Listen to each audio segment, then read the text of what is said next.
We all have our own little fears. Spiders, dark corridors, porcelain dolls.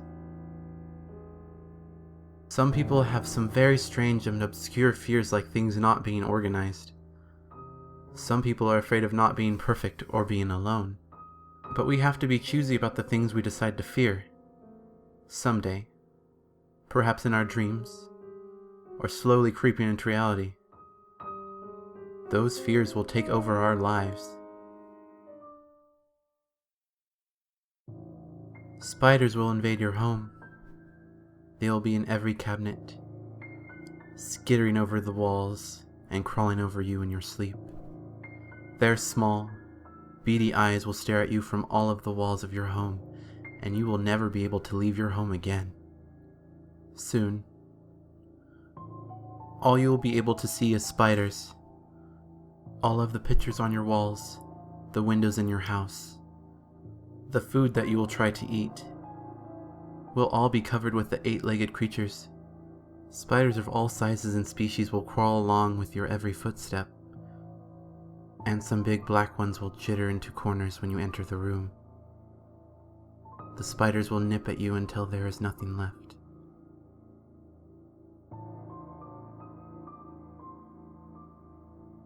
The dark corridor that you walk down every day will never end. As you pass open doors, you will see unspeakable scenes of torture, malice, and horror. Dark shadows will follow you at your heels and your sides, whispering disturbing things that add to the terror that the dark corridor installs in your very bones. You will never get used to the things you see in the corridor.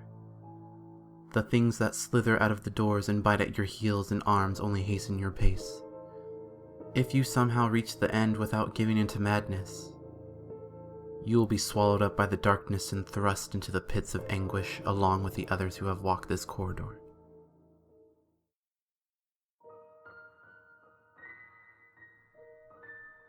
Porcelain dolls. Some choose to admire their perfect white faces. Their painted beauty remains eternal. Others cringe when they meet the gaze of their faultless eyes. The crack splitting from the eye to the chin looks like a dark, shattered tear. You break its gaze and look down, but there's another one. In fact, the room is filled with the dolls in varying sizes and colors. You feel a cool grip on your ankle that makes you jump. One of the dolls has grabbed your ankle. One of the bigger ones on the chair stands up stiffly, walks behind you, and starts to shove you into the room. Your struggling and fighting does nothing. All of the dolls begin to climb off of their chairs and shelves and walk to the center of the room to slowly begin tearing you apart with their small, cool hands, limb by limb, skin and muscle from bone. Your life will be condemned by organizing. You will constantly run around your home, adjusting every detail. The fingers on your hands will be red and raw, occasionally leaving bloodstains on the things that you passed. You'll have to clean that too. Nothing will ever be perfect in your eyes. Eventually, you'll snap. First, you will polish the silverware and place them into neat piles.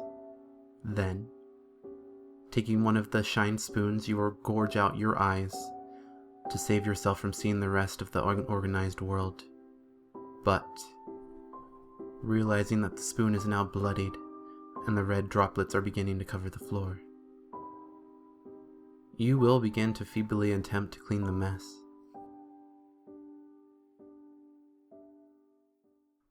The room is all mirrors. Your face reflects from every angle. All you do is stare at yourself and try to perfect the reflection you see. You can never get close, though.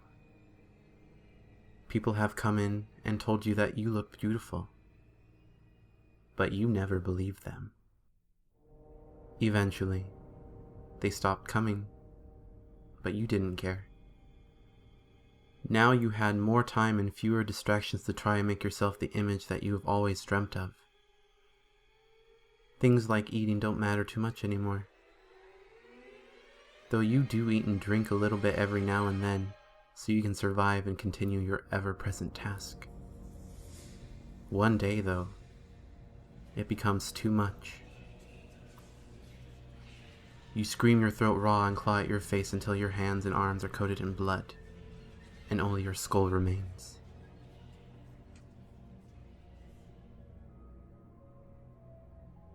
The concrete walls are like a jail to you, but they are, in fact, a jail. There are no windows or doors, just an old-fashioned lamp dangling from the ceiling. The silence is so loud you feel like screaming to break it, but you can't.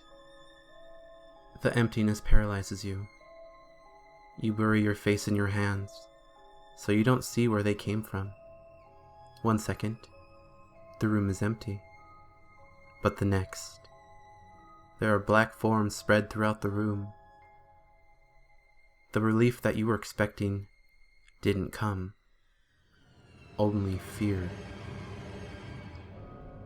The things open their mouths and begin screaming like you thought about doing. Their screams were both human and inhuman, but you don't care.